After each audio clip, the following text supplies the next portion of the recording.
My name's Meryl Ainsman. I'm a member of the steering committee, and it is my pleasure to introduce the next panel, Protecting Those Who Protect. The Marc-Andre Argento is our moderator, and we have Craig Giori, Gianori Craig. Giori Craig, it's a weird name. Excuse me. Ross Frenette and David Gartenstein. Balance. So welcome and enjoy. Thank you. Hi, everyone. I know this is the last panel after a very intense 3 days, so thank you for showing up. We're going to keep this very casual, easygoing. This is really about protecting those who work in this space. It's a topic of passion for the people on this panel as individuals, but as well as leaders within their own organization.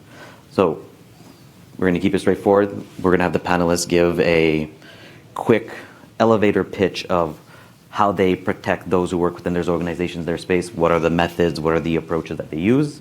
And then we're going to have a casual discussion, or maybe a little intense discussion on some of the topics at hand. So Ross, you want to open the way for us? Yeah, thanks so much. So my name is Ross Frenette. I'm one of the co-founders and co-CEOs of an organization called Moonshot.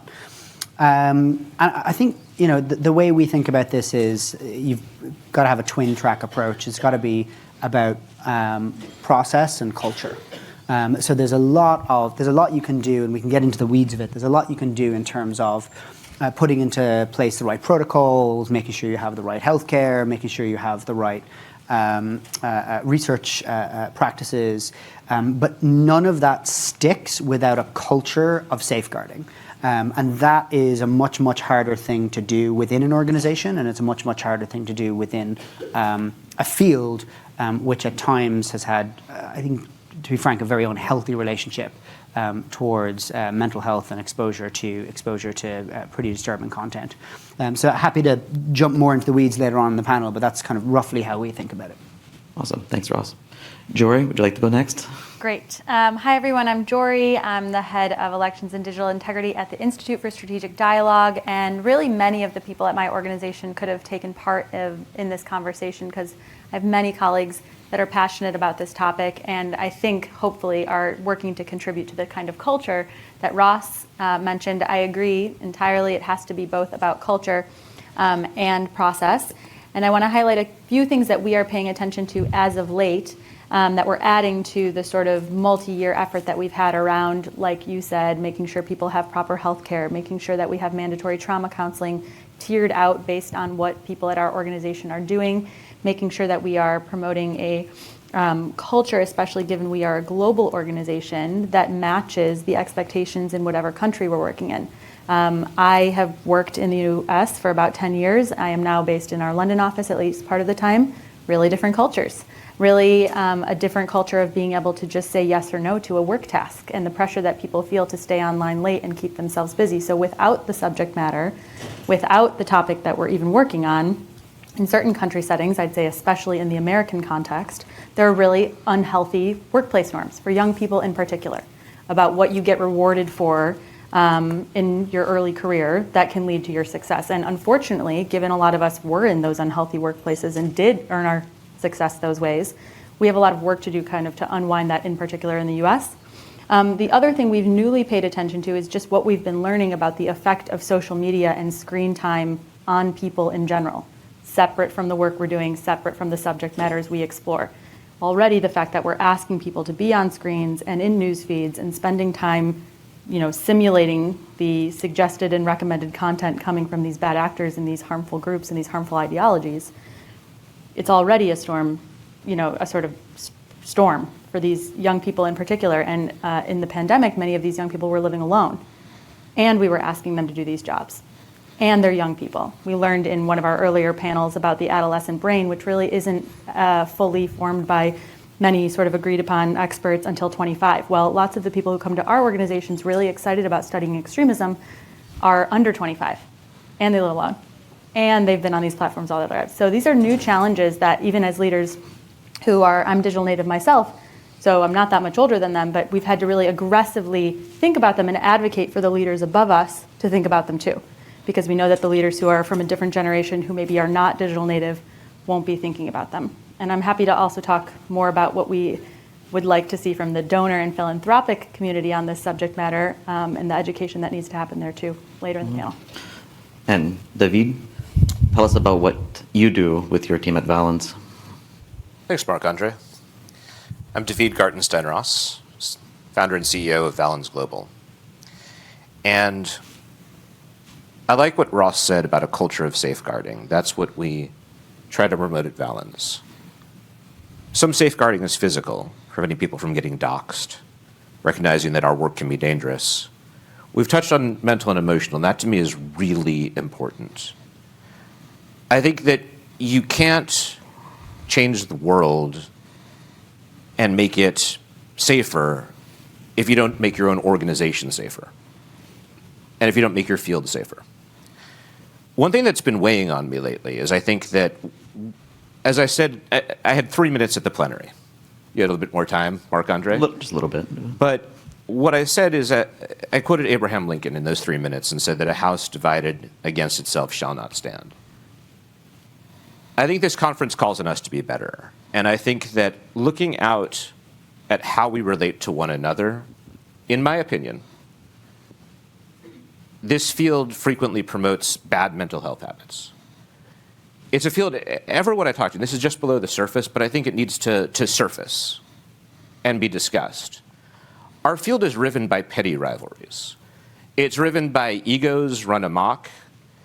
It's riven by small ways in which people will assert status to each other. And for people who are junior, and I've talked to many here, it feels very belittling, right? Take all the other stressors. I don't think we collectively are doing a good job. We want to deal with polarization, which relates to extremism, but we're polarized.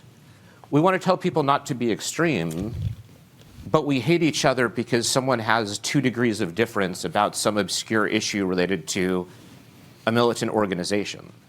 So what we try to do internally is promote a culture where people can be heard at the most junior of levels, where differences of opinions are embraced. Because ultimately, we're all blind men grappling the elephant, right? You all know that metaphor. And a lot of us are blind men saying, look at those other 2 blind men, they're idiots, right? But at the end of the day, we're all just feeling different parts of the elephant. This is a complex topic. We need people with differences of opinion. And the final thing is to look out for each other in the team. And sometimes, unfortunately, that also means often recognizing that other people in the field might be the cause of that distress or that trauma that some of my team members face. So when we had our meetings in preparation, we raised some points that we wanted to have. Give a little feel of what we all discussed. It gives you an idea what we're going to talk about. For those who are not familiar about the space we work in, I think there's 3 important elements when it comes to protecting those who work in the space. You have your emotional, your psychological, and you have your operational security. That means that for those of us who go into the nasty places, that we have the training and the technology and the methods needed to make sure that the troubles don't come back home to us. Yeah. Now, within the field, there are some challenges in terms of balancing our individual emotional, psychological, and operational security and the need to be public with our work vis-a-vis how we have to publish and do media activities in order to advance our own careers. And this is a challenging aspect, especially if you are part of a minority group, if you are part of the LGBT community, or if you are about any identity minority group, which are typically the targets of the individuals we try to learn more about to protect our societies and our own countries. And this is not only a US-based issue, but it is a global one. So maybe each of you, if you'd like to take a stab at what are your thoughts, what are your best practices, what is your advice to those here or those watching about these issues, and what are we doing right, what are we doing wrong, and what are we not doing that we should be doing? Yeah, so happy to start out, and I'm glad you recognize that I think there are unique challenges faced by people of color, researchers of color in this sector, and I'm very aware that this panel doesn't have that represented. And I do think that everything that we're talking about here, you can 10x for researchers and people of color. And I'm lucky enough to have co-founded an organization with a woman of color, and the difference in the hate that is directed towards her versus me is night and day when our job titles are the same. And I just do want to recognize that up front. I think that something I'll talk a bit more about culture, and also try and be a bit self-reflective about where I have potentially played into something poisonous, because I think it's really easy for us to point at other people. Yeah. I think something that we as a sector do is we have credentials of pain. There's PhDs and there's research papers and there's whatever, but so certainly something I've done is I've used painful and dangerous experiences that I have been through as a credential. So, early in my career when I was a teenager, I spent time in war zones seeing things that I shouldn't have seen. And I have at times used that. I put myself in physical danger, inside prisons, put myself in physical danger elsewhere. And I'm listening back on that when I reflect now as a leader of an organization. How often have I said that as if that's the reason you should take me seriously? And what do other people think about they should be doing because of that? One level down is thinking about the kind of psychological harm. And again, we talked about this before, but there was a culture in this sector not that long ago where literally there would be comparisons of like, oh, how many beheading videos have you seen? Oh, I've seen so many. Oh, this one is, this one is kind of a bit au fait. Well, this one is a more interesting one. And I get that there's dark humor that needs to go on. Cops have it. Our sector has it. Yeah. But again, the credential isn't your analysis of that. The credential is how much have you traumatized yourself? And then finally, even doxing, it's seen as a bit of a mark of respect to have been targeted, because hey, I'm kind of a big deal. The terrorists don't like me, And I've done that. I know that I've done that, and I've done it in front of junior researchers, where I've said, "Oh, how many times have I been doxed?" And it's a humble brag, really. Yeah. And I think we all need to be reflective of the kinds of behaviours that we are modelling for junior researchers, and the kinds of credentialism that we're leaning into. It's not about academic credentials; it's credentials of pain, and they're watching. Our teams are watching. The younger researchers are watching. And I don't want them to go through the same pain we went through and think that that's how you progress. And I think we all as an organization, as a group, need to really catch ourselves. And it's something I personally want to reflect on, how the role I've played. The next thing, and I'll move on because I want to leave some space for the other panelists. The next point I want to cover is that the having safeguards in place costs money. Yep. Moonshot very often gets told, and we often say, we're an expensive organization. And we are an expensive organization compared to other organizations, because putting psychological support in place, having proper rotations, having the right digital safety protocols in place for people, all costs a huge amount of money.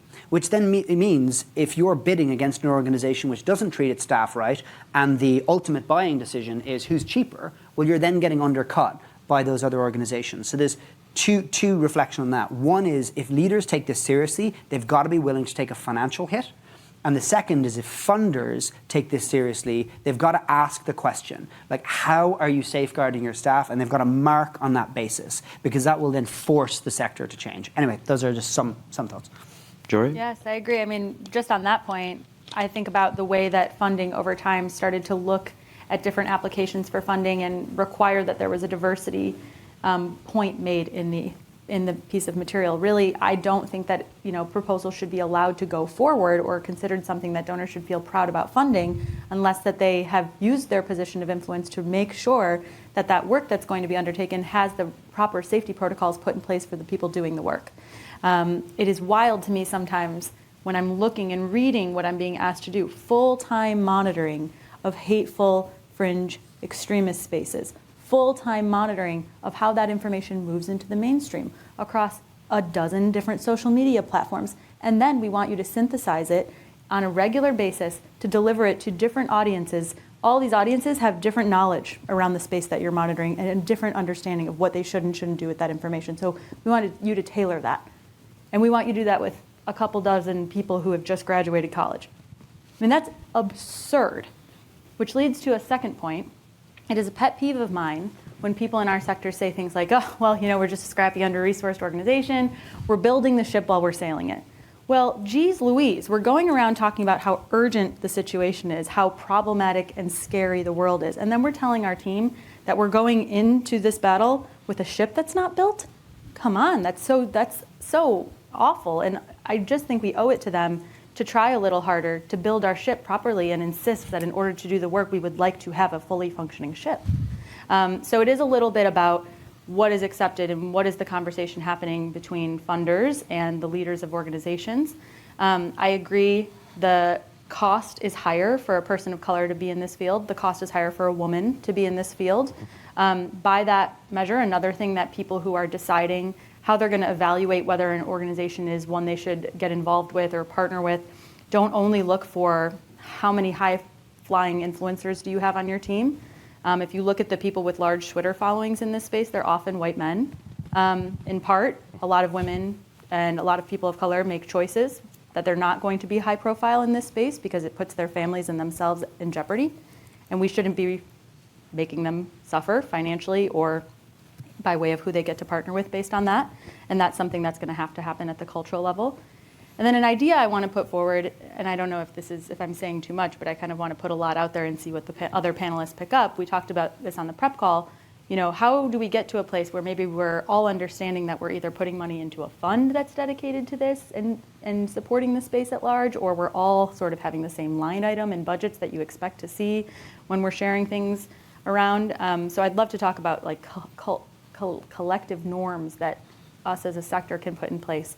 And then we haven't talked about this, but I mentioned a few things earlier that ISD does. We have mandatory trauma counseling. That's one of the reasons I came to ISD. I came to ISD a year and a half ago after being extremely burnt out after January 6th in 2020. And frankly, I was not mentally sound. I was not really able to look at my screen anymore and process information. So one of the reasons I went to ISD is because they had that in place.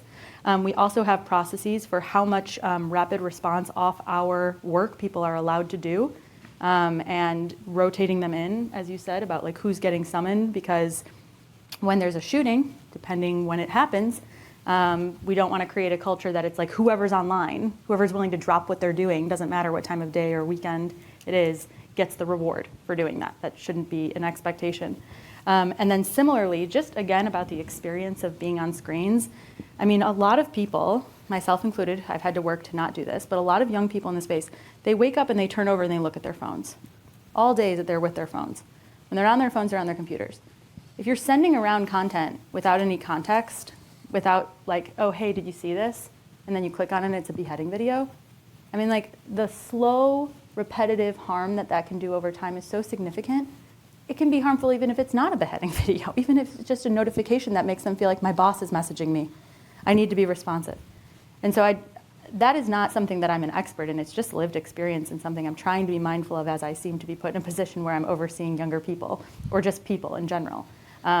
It's a reality, I think, of doing this work, but also just working in 2022. I have a couple of things I'm going to push you on after, but yeah, sure. David, I'll just give you a chance to, not in a bad way. I just want for the crowd, some extra explanations, but David? There's a lot there, and these are both brilliant comments. What I wrote down is, do we need to be public? And to some extent, obviously one wants to make reports public. But I think we put a little bit too much prestige on the public. We've actually at Valens de-emphasized this. We have some projects now for which we have to publish publicly. But what I found early on in Valens is that there was a corrosive cultural aspect of some analysts who were publishing and were active on social media and started to get a social media following, and others weren't. It ended up causing differences in prestige based on people who were publishing getting more prestige. Egos ended up becoming involved, and we made the decision to dial back on the prestige attached to being public. There's also the dangers that we talked about for women, for people of color. We are in Pittsburgh for Jewish people as well. So I think that I would challenge the notion that high profile is better. Mm-hmm. I would say one thing we've noticed here, Ross and I were talking about this before, you should be equally involved in every conversation you have, right? Everyone here is human. Everyone here matters. There's a good friend of mine who I got to spend some time here with. I won't go into great detail, but he might come up later on in the panel. His name's Leon Ford. You may have seen him around. He is wheelchair bound. He's a black man who was shot by a white police officer when he was 19 years old and was paralyzed. And he went through this amazing journey of healing. Last year, he met the police officer who shot him. He started a foundation. Laura Ellsworth helped with it, with the chief of police when he was shot. And like looking at what he's been through, there's a lot that I learned from him, but the biggest thing I learned from him is how he humanizes everybody around him. He would spend as much time talking with you, Marc-Andre, or you, Ross, as he would with the person cleaning up the building, right? I think that this is an important thing to do. It's important to humanize people regardless of the prestige that seems to be attached to them. And within your organization, what you can do is reduce the prestige that comes with being public. For Valens, I think the most important thing that we do, which I think is a little bit different, is we have an organization that is very self-consciously introvert-friendly. We understand within this field that it's the people who have the frat boy attitude who often will dominate the conversation, where it's the person who's loud and asserts their dominance, their intellectual superiority, and that often equals advancement. Valens is the opposite, very self-consciously, and it works well for us, but I think that correlates with some of the characteristics you talk about. Women tend to be at least have more trouble, in my experience, and I don't want playing the extrovert. I'm someone who's naturally an introvert, and one can challenge that a little bit, but Genderlect, for example, by Deborah Tannen, tends to support that. But I think that a culture in which introverts are welcome and in which you're not attaching prestige to assertion of intellectual dominance is, to me, important. So, Jory, you raised one thing that's important, I think, is something that's under-focused on. And I notice, I'm going to talk as a white guy who has a blue check next to his Twitter account and I guess a decent following these days. You mentioned one thing, a lot of my friends, colleagues in this space that work for your organization, for Ross's organization, for other organizations that are here that are female, BIPOC, or part of the LGBTQ community, have to lock their Twitter accounts permanently or regularly for speaking about their research, for speaking about their findings, for celebrating the good work that they've done. Part of coping in this space is you do go through the trenches, seeing some of the worst stuff that humanity has to offer. And when your project is done, you do want to have that moment to celebrate the good work you've done. And then as soon as it comes out, you become the target of harassment. Ross, you've mentioned it. When you celebrate things that Moonshot has done, you can get away scot-free. It's not the same thing for Vidya. Yeah, that's right. So, Jory, as the woman on the panel, would you mind giving advice, recommendation on what is going wrong in the field when it comes to protecting women, but also the new young practitioners in this field, who some I know are excellent and top experts in this field, but don't have the time to shine or don't have the opportunity to shine because they're scared? Mm-hmm. Yeah, I mean, I think I'll answer the question by saying what should be done to address some of the harms. I would say that it sounds like at Valens that's like a great culture, and some of the domineering features that have led to people being so focused on public amplification, et cetera. It sounds like you've done a great job at finding a way to counter that. And I would say that probably every organization needs to just have a diverse set of ways that people can be rewarded and celebrated for their work, based on their environment, based on what they feel comfortable with, based on who they are as people. And that needs to be reflected in what naturally is motivating organizations. A lot of organizations, to varying degrees, are very naturally financially motivated, whether it's because they need funding to survive or because they have a profit margin, which I don't judge in this space in particular. No. And so I'd say having a diverse set of options for what we're going to decide means that you are a quality researcher doing important work, for ways that you can move up the ladder and be nominated for awards or invited to speak or put on a council. I think normalizing the conversations we're having around that. You can't really talk about this without talking about the fact that as a society we're failing on a lot of things related to diversity. So, you know, when I think about just some of the organizations that I've been part of in the past and the way they treated diversity, like those norms and practices are already so out of whack. So we're not starting at zero in this space and just building on some sort of norm that exists elsewhere in a perfect way. The other thing that I was thinking about as you were talking is I worked alongside ISD in my previous role before I came to ISD, and the first time I went to their offices, they had a ton of security on their front door. It was very hard to get into the building. And I remember thinking, this is awesome. This is so great, and wow, I would feel so safe working here. There were no safeguards in my previous job. And when I asked this panel, this conference, whether there would be security at this conference, they said yes. That's very helpful for me when I decide whether I'm going to say yes to a speaking engagement or not. Of course, not all conferences have the resources, but at least to know that they're thinking about it is very useful. So I would say the things that are going wrong, it's not just one demographic who's getting it wrong or one personality type who's getting it wrong. I think it's just being mindful of what it is to do work like this in general. And updating some of our practices. Now, what we haven't really talked about is how do you make these changes that we're talking about and still be like hustling and still being on the grind and still be all these things that we've said are the things we should be rewarding in our culture. You know, I mean, I don't know about others. I don't know what background others have, but I come from a family of immigrants and work is like breathing. Yeah. You know, like there is, you know, we are living to work. We are not working to live in my family. And that is a tricky thing to undo. And so I think it's worth just acknowledging also we are working upstream. We're like working against a tide that is based on so many things. So I don't always know the answer. And sometimes, you know, things I put in practice to help the well-being of my employees really mess with the timeline that I wanted to deliver the project on. And it frustrates me because I think, well, when I was younger, I would have responded and this would have already been done. And I have to be like, stop. We don't want them to have to experience what you experienced, but it takes a lot of constant daily adjustment that goes deeper probably for a lot of people than just what they do at work, but probably kind of who they are and how they've been raised and the beliefs that they have. You raised an important point as well with we work to live, we live to work, but ultimately we do have bills to pay, we do have things to do, right? But then there's this balance we need to keep between deliverables and your own safety.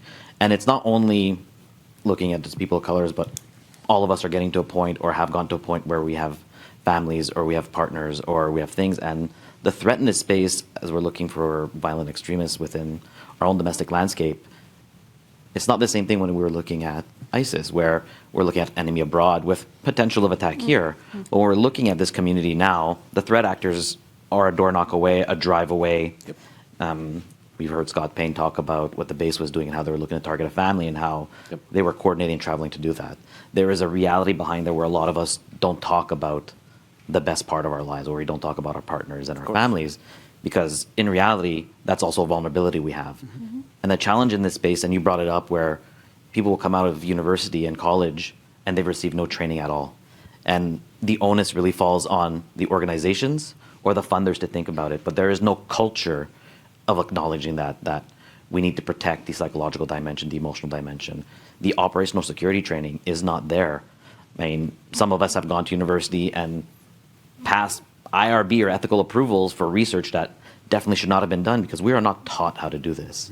And I think this is one thing that for those who are funding projects, we need to be aware of the fact that we need to make sure that the organizations are properly trained, because one stain on the community would be for one of our own practitioners to end up getting killed because they were not properly trained, or killing themselves because they didn't have the right support. And this is something that, this is not the fun part about our field that we need to talk about, but it is a foundational element that is not even present in a lot of organizations or institutions that we need to have. And I know, Ross, you have talked about on the call about lessons learned from other fields that Moonshot is working in. And I think it's important to maybe highlight them to those here to make sure that those are part of the projects that come in the future, so that we're aware that we don't lose one of our own or someone close to us because of what we're working on. Yeah, absolutely. And I want to briefly touch on something you said earlier, and then I'll talk about the other fields. Even the kind of saying, researchers of color or female researchers are scared. I wonder, are they scared or are they sensible? Because one of the things that you can't do is you can't take it back.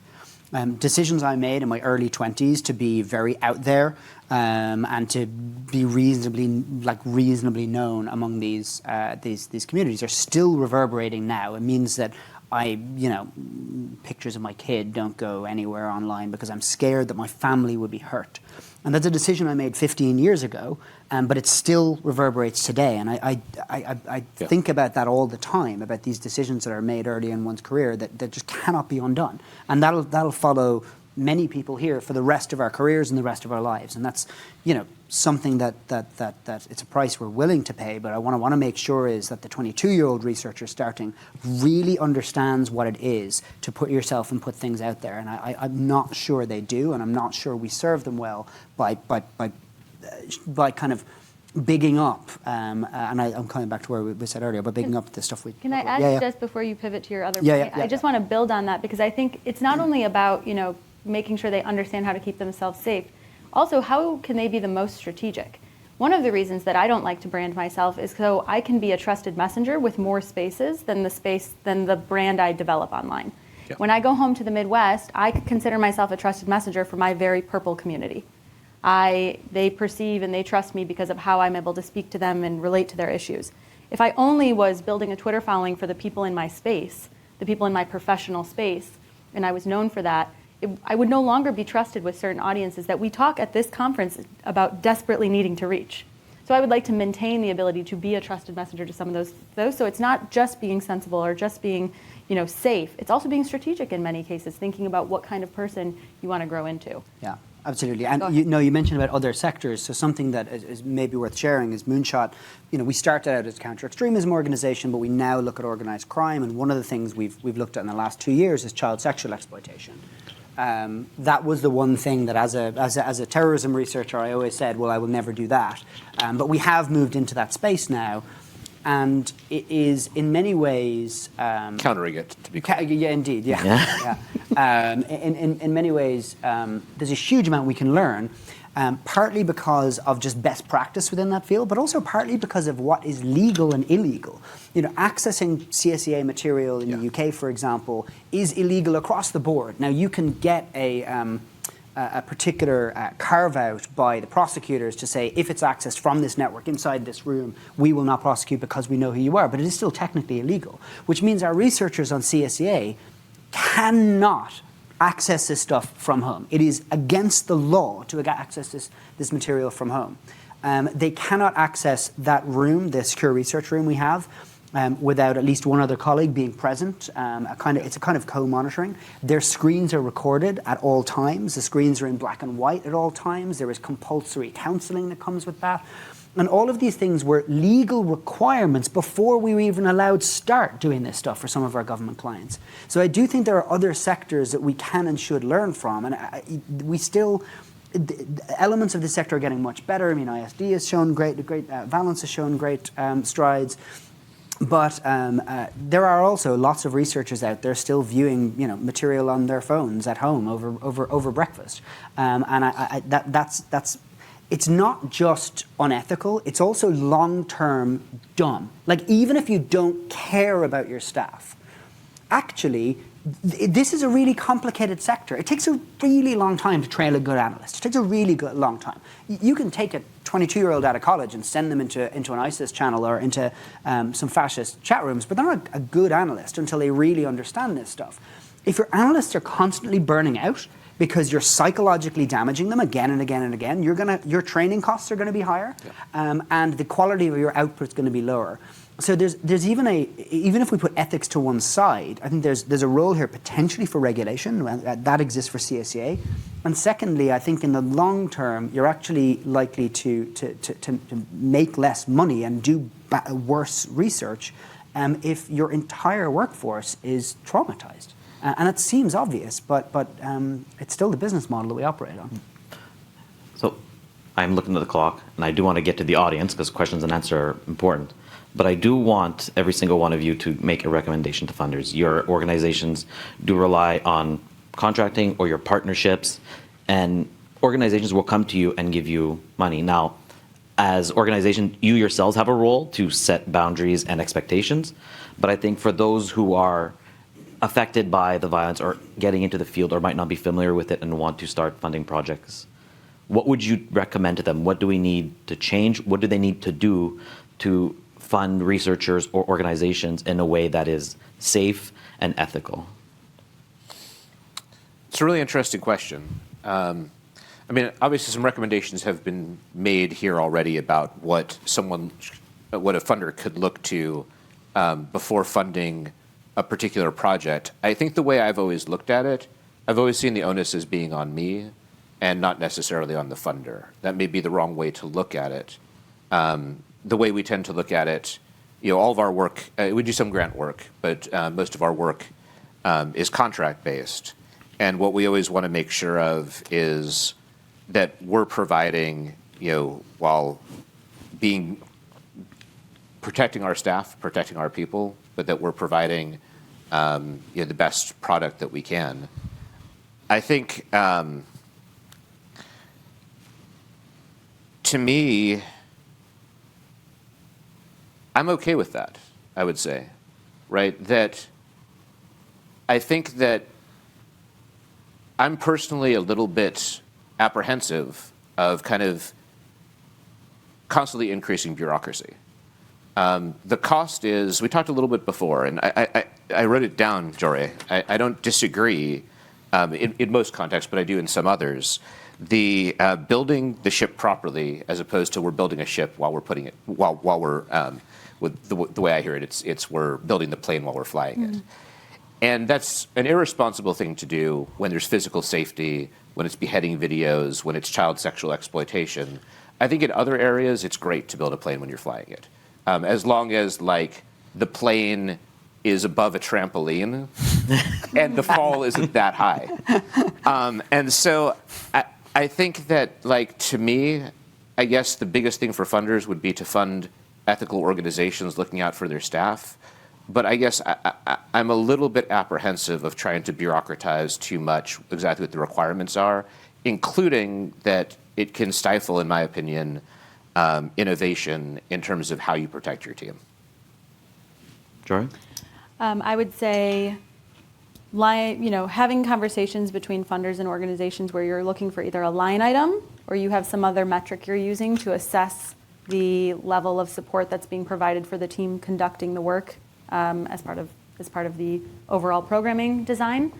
I would say that if you are in a position to fund leaders, really leaders in general, but especially non-digital native leaders, having questions with them and perhaps requiring that they are provided their own training around the experience of digital native, digital fluent employees and work that requires a lot of screen time and time on social media. And just sort of organizational coaching also, because I do think having a pilot who knows how to fly a plane is useful in going into an emergency. And I would just say, I hear you, and I'm a person who used to say that phrase, we're building the ship while we're flying it. And I've worked in campaign culture, I've worked a lot in cultures that resemble startup cultures outside of the US and inside of the US. And I think innovation is important and comes from that. I'm just saying we can't be saying this is the worst and scariest time of our lives and then say, but we're gonna go into it trying our best. Let's just at least provide some rhetoric for the people doing this work that makes them feel safe and protected as they go into these spaces that are deep and dark and scary. And then finally, I'd say a takeaway would just be have this conversation, ask this question, make this question as important to you as how sexy the thing is and whether it's being covered by the New York Times and all of that. If I could find a way to make this conversation sexy enough to be covered at the levels that things like conspiracies seem to be and dangerous organizations seem to be, if I could make a glamorous Vice documentary about this subject, I would. So if you have the position and power to do or influence something like that, I'd encourage you to think about it. Thinking about what makes stories, something that has been rightly in the headlines for the last 2 years is how tech companies are treating their outsourced content moderators. And these people are being deeply damaged by Yeah. the content they're viewing, and the tech companies are basically outsourcing that problem. Is there an argument that some governments are also outsourcing that problem to smaller organizations like Valens, like Moonshot, like ISD, and doing in a very similar model to the way the technology companies do? So I think you can do this without over bureaucratizing it. Yeah. But I do think that I would love to see cultural change across all organizations. But a lot of organizations, sociopathy seems to intersect really well with founders. So a lot of organizations are run by people that don't give a shit about their staff. So I think I say this as a founder, and I do think that governments and funders have a role. And if it's a line item on an application, I think that's not too much bureaucracy, but I think every time an application goes in, the question needs to be asked, because otherwise people get undercut, whether it's a budget item or whether it's a box you tick or whether it's a framework. You can figure that out, but the question needs to be asked every single time, because we're all up here because we care about this and it's great, but we also need to think about, and we have our problems. Moonshot has problems with this. I'm not saying we're perfect, not by any stretch of the imagination, but there are other organizations who just don't care. And those ones need to be forced to care, otherwise they won't get money. If we keep funding organizations that don't care, they'll undercut the ones that do, and do long-term psychological damage to a whole generation of researchers, which nobody wants. And they'll be cheaper, right? Yeah. Those Yeah, yeah. organizations are cheaper and easier to fund, Yeah, and will look good in your overall portfolio when you're doing your Excel sheet. Yeah. Yeah. Well, I think that actually leads me to maybe what a funder could do, which is fund a study of what would this look like. I love the points being made. A lot of the work we do for the Canadian government is grant funded, where we get to spend a while doing a deep dive on something like this topic. And it's something which I think the article in The Atlantic on the psychological harms that online researchers face was a very good one, a very good step forward in the conversation. But it's something that probably a lot more could be used on, including in just showing the best practices that other organizations could adopt. And for all of us, learning from one another, because as Ross said, none of us is perfect at all in terms of what we do, and I think probably there's a lot of magic that the magicians aren't revealing. I'll just take one little privilege as the moderator, but as someone who by day works as a public servant and at night is a researcher in this space, I think there are some things that can improve. I mean, bureaucracy is always going to be there, but like you said, Ross, adding a line item for, will your organization take an element of that budget to offer emotional, psychological, and operational security support to your team should be part of the evaluation process. Doesn't mean that you have to spend it. If you don't, like you said, if you don't care about your staff, don't check that box, don't add that explanation. Within our own context, we ask, are you going to be, do you do a gender-based analysis, and are you sensitive to those issues when you're applying for grants? I think it's not too far to go to be like, we're going to evaluate your grant. Do you care for your staff? You're going to protect them? Are you going to offer them support? I mean, I don't think that's a challenge. As a researcher, one thing that this field does lack is, proper training to protect yourself when you're in this space. Yeah. There are too many of my colleagues that use their personal phone numbers to create fake accounts or various tools they need to work in this space. And I'm speaking as a researcher who was just let by his institution run free into the wild and talk to ISIS recruiters. This is not something that should happen, yet it still is. And that is part of the cultural change that needs to happen, but that is also something that either we as a community or someone as a fundee will decide that this is something I want to put forward and organize, because it does need to happen, because ultimately lives are at risk, and that is something that needs to change. So we have 16 minutes for Q&A. Feel free to grill all of us. I didn't open the iPad, it's a small room. If you feel free, stand up, raise a hand. Do they need the microphone to be heard on the camera? I think for the video, right? For the video? Yeah. So, Hi, everybody. My name's Samantha Kuttner. I am the other half of Glitterpill LLC with Bjorn. The majority of the work that gets us paid is interfacing with tech companies, governmental organizations, but the way Glitterpill started was a trauma-informed container for sustainable activism. And as someone who tries to model publicly, because I was pulled into a public space and I've been able to navigate that, yet I wouldn't wish that on anyone at the same time, I did use that as well as well, somebody must think I'm doing something correctly. But it is a very, like, you try to make a joke of it, but then you model, and then people think that's cool, and Yeah. I wonder, there seems to be the aesthetic of nihilism among a lot of junior researchers, and it's the cattiest takes to communicate that you know something. Yeah. And not necessarily punching down, because there are systemic issues that people can critique in a nuanced way, but without getting into tone policing or anything of that, what would you recommend, or what do you hope to model for younger researchers so they, this is hard to say, so they realize it's not okay what they're routinely subjected to. It's not earning your stripes. It's like a form of digital self-harm. What might you say to people that you can see going down that path to ease them into this other possibility where they can say, well, yeah, I am a victim, especially with women, because we don't want to be perceived as weak or vulnerable, or that this stuff doesn't impact us, or that we're routinely, our expertise is routinely diminished, or our appearance is always factored into why we get or don't get things. So, I mean, just starting with what advice would you have for hopeful ways to ease people a little bit less out of the nihilistic, I've earned my stripes, I am traumatized, so I'm one of you guys?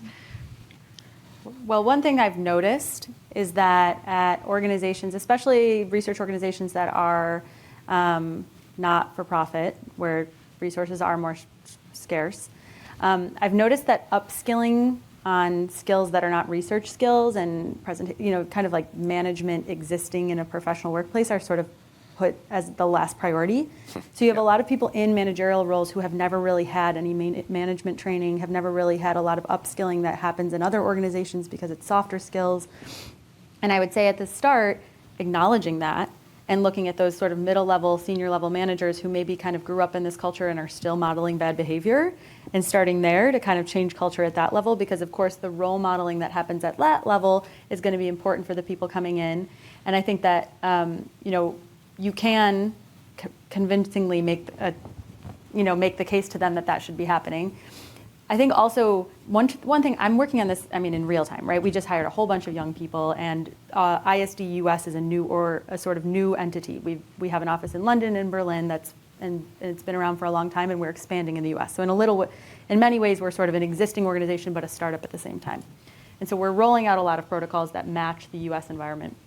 And some of what I've been thinking about and doing is, how can I incentivize these young folks who have had a reward system laid out for them on Twitter often, in chans, in online ecosystems where they feel like they've been rewarded, they feel like they're getting a lot of accolade, they feel like they're respected in their space. How do I remind them in a way that is compassionate and still empathetic and still allows them to feel the excitement they have around that accolade in their space? How can I remind them and ground them in other metrics and other forms of respect that exist outside of that internet culture? And I do that in part by reminding them. We ask questions a lot about the so what. Like, tell me about the so what of what you're seeing in these researchers, in these fringe spaces or in these deep spaces. Like, make a compelling case to me about why middle America or a average undecided voter, what would the so what on this be to them? And just kind of getting them in the process of thinking about outside of the reward they're going to get in that community has been one way that I've been trying to do it, but I admit we'll see how that goes. It's been working so far, just because I'm not going to get excited in the same way that some others may get excited about their accolade in that internet community. So those are just a few ideas, but I would say it's a work in progress, because it's tough, because what we know about both adolescent brains before 25 and the way they interact with reward systems.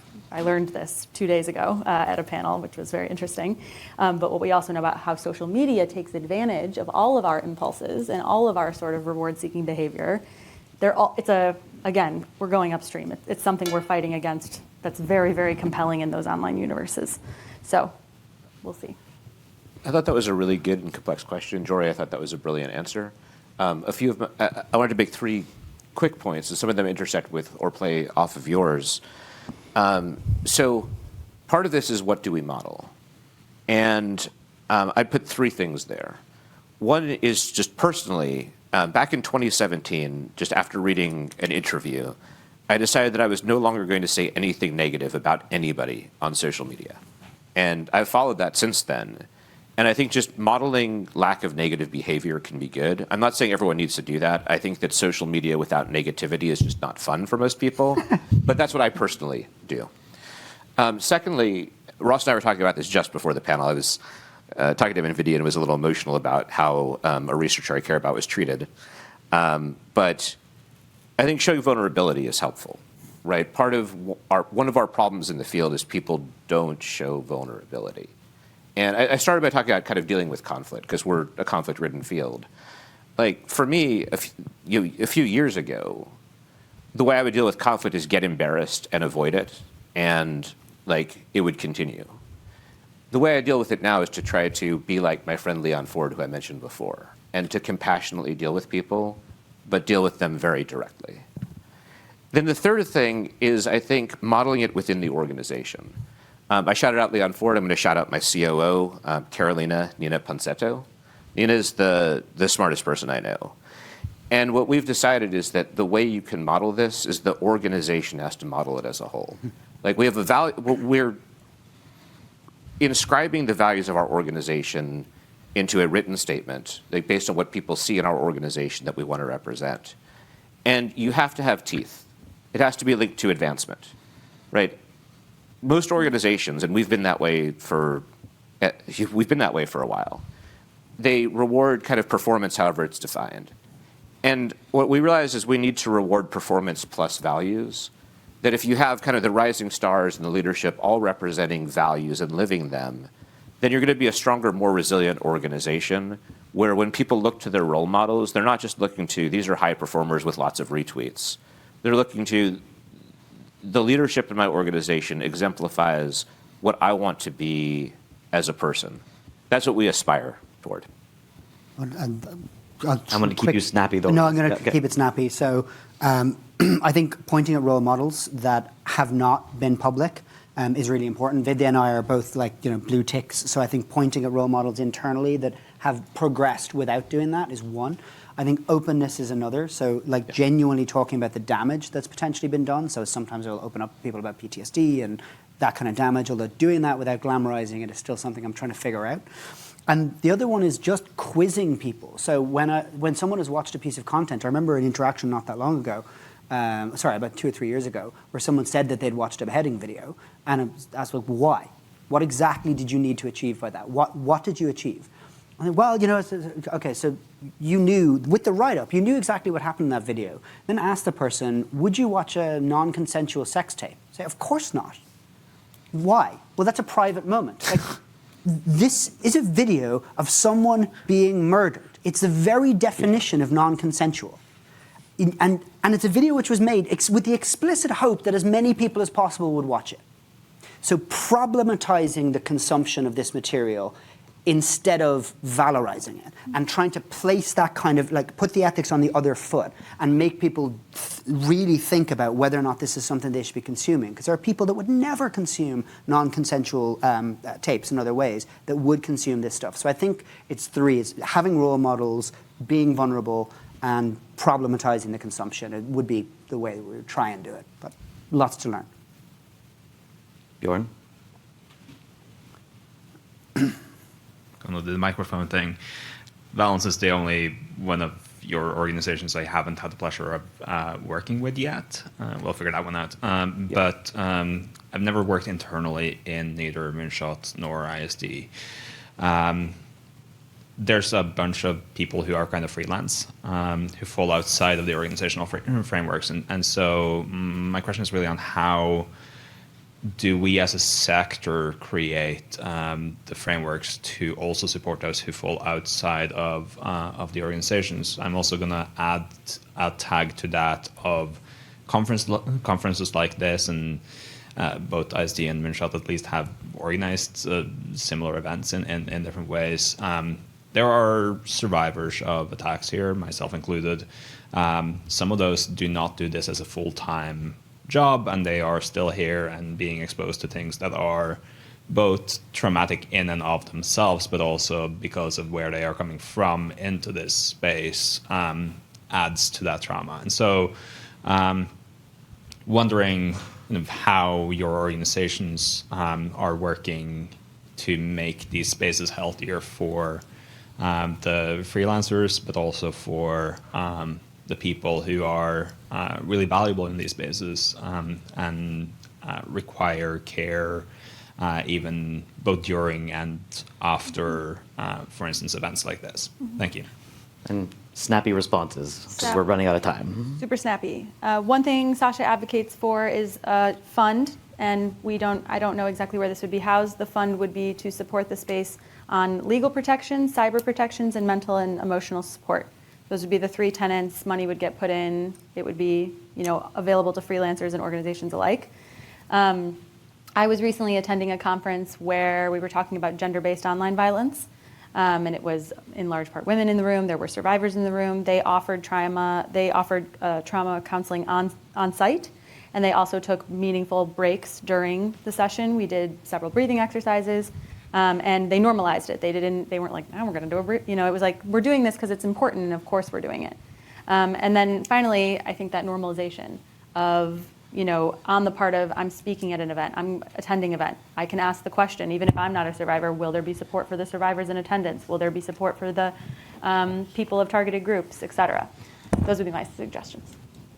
Snap. Really briefly, some of it comes down to business model. There's a lot, from a financial point of view, we always have our accountants breathing down our necks to say you should really just have a bunch of contractors and rotate them in and out constantly, and every time a project comes out, ends, well, then they all get kicked out.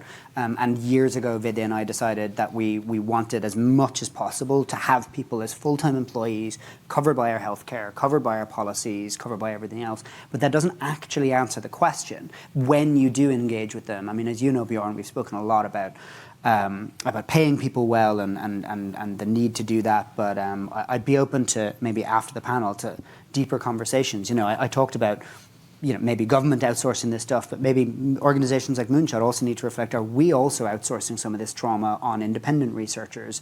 And how do we make sure that that changes? And maybe the same stuff we're advocating for governments to do is stuff we should apply to independent researchers. Say, we'll pay you more, but we expect you to follow the following kind of safety protocols for yourself.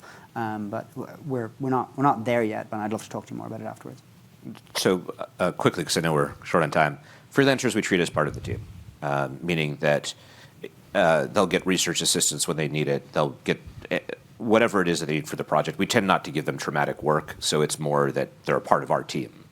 For survivors, we do a fair amount of work for and with survivors, including in legal cases. And the main thing I would say about survivors, when seeing them, it spurs me to be better, right? Like, look what happened to this person, and against this attack they suffered or this family member they lost, is whatever I'm engaged in petty? To me, I think that we can honor survivors, but just trying to be better in terms of how we humanize people and in the work we do and how we do that work. So we're not going to necessarily have time for extra questions. Wait, no, we're already over. So we won't have time. Everyone's still going to be available, so please go ahead and ask them. But I do want to summarize some key points that were brought up. So we did talk about upscaling on skills. This is still a young field, and we need to recognize that. So we do need to make sure that we nurture those skills and we protect them. We do need protocols that match the environment, and that is interesting, where if you are working in different parts of the world on different actors or on different situations, that make sure that your protocols reflect the type of work that you're doing. The so what, and I think that is probably one of the most important lessons from my own PhD supervisor. So what? Why are you doing this? Does it benefit the project? Does it benefit you? Does it benefit the organization? Or will it harm you? Or is it actually completely useless? You don't need to watch the video. You don't need to traumatize yourself.